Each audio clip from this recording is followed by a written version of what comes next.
چلتے ہیں صاحبزادہ ابو الخیر محمد زبیر صاحب کی طرف اور ان سے دریافت کرتے ہیں. انہوں نے ماشاءاللہ تحفظ ناموس رسالت کے لیے گزشتہ روز ایک محاذ بھی تشکیل دیا ہے جس میں تمام مکاتب فکر کے علماء کرام موجود ہیں، اور کل اطلاعات کے مطابق آپ ملک گیر مظاہروں کا اہتمام بھی کر رہے ہیں.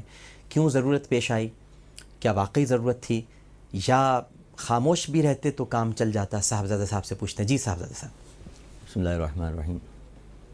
سب سے پہلے تو عامر صاحب آپ کو زیارت حرمین شریفین کی بہت بہت مبارکباد. شکریہ. اور یہ ایک اہم پروگرام آپ نے کیا، اس پر بھی مبارک. اصل میں حضور سرور کائنات صلی اللہ علیہ وسلم کی تعظیم، عظمت اور حرمت یہ ایمان کی بنیاد ہے. بے شک. اور قرآن پاک میں جتنے احکامات دیے گئے ہیں، نماز، روزہ، حج، زکوٰۃ، اگر آپ غور کریں تو جتنی اہمیت اس حکم کو دی گئی، کسی حکم کو اتنی اہمیت نہیں دی گئی حضور کی تعظیم اور توقیر کے حکم کو.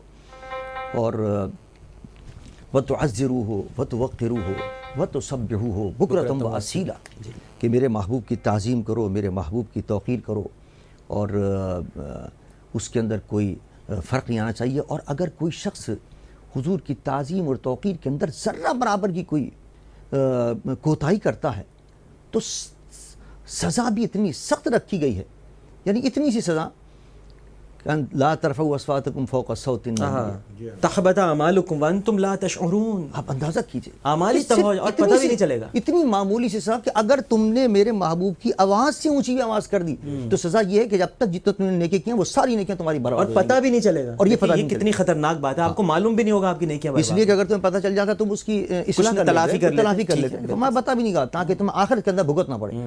اور یہ اچھا یہ سزا کیوں دی گئی؟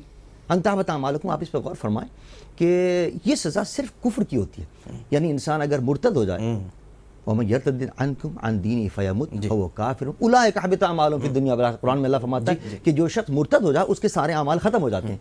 اب یہی سزا اللہ دیتا ہے حضور اکرم صلی اللہ علیہ وسلم کی ادنا سی گستاخی پر کہ آواز سے بھی اونچی آواز ہو جائے تو تمہارے اعمال ختم ہو جائیں گے. تو پتہ چلا کہ حضور کی گستاخی پر ایمان سے آدمی نکل جاتا ہے، اس کا ایمان ختم ہو جاتا ہے، وہ مرتد ہو جاتا ہے. اور مرتد کی جو اسلامی سزا ہے قرآن میں حدیث میں وہ تمام لاگو ہوں گے اس کے اوپر. ایک تو یہ بات پتہ چلی واضح طور پر.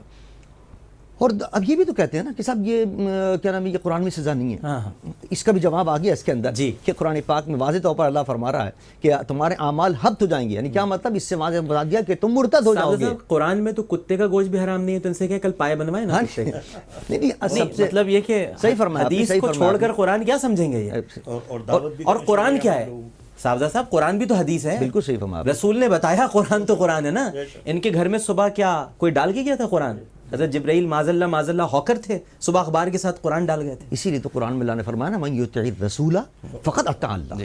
میرے محبوب کی اطاعت کو مجھ سے علیحدہ مت سمجھنا، جس نے ان کی اطاعت کر لی اس نے میری اطاعت کر لی. اور اسی لیے علماء فرماتے ہیں کہ اسی لیے قرآن پاک میں اللہ فرمایا وما ينطق عن الهوى ان هو الا وحی یوحى. ہمارا محبوب جو بات کرتا ہے وہ ہماری وحی ہوتی ہے. لہٰذا یہ مت اس میں تفریق کرنا کہ نہیں یہ تو قرآن نہیں مانیں گے اور حدیث کو نہیں مانیں گے، قرآن کو مان لیں گے. اللہ فرماتا ہے خواہش نفس سے کچھ نہیں کرتے. وہ جو الفاظ نکلتے ہیں اللہ فرماتا ہے وہ ہماری طرف سے ہیں، اس کو بھی مانو. شاہ صاحب لائن پر ان سے پہلے گفتگو کریں. ہمارے ساتھ ناظرین اس وقت ٹیلی فون لائن پر موجود ہیں جماعت اہل سنت پاکستان کے مرکزی رہنما سربراہ علامہ سید شاہ تراب الحق قادری صاحب. السلام علیکم علامہ صاحب. جی وعلیکم السلام ڈاکٹر صاحب. مزاج گرامی بخیر؟ جی دعا ہے آپ کی، آپ سنائیے خیریت؟ الحمدللہ آپ کی دعائیں ہیں.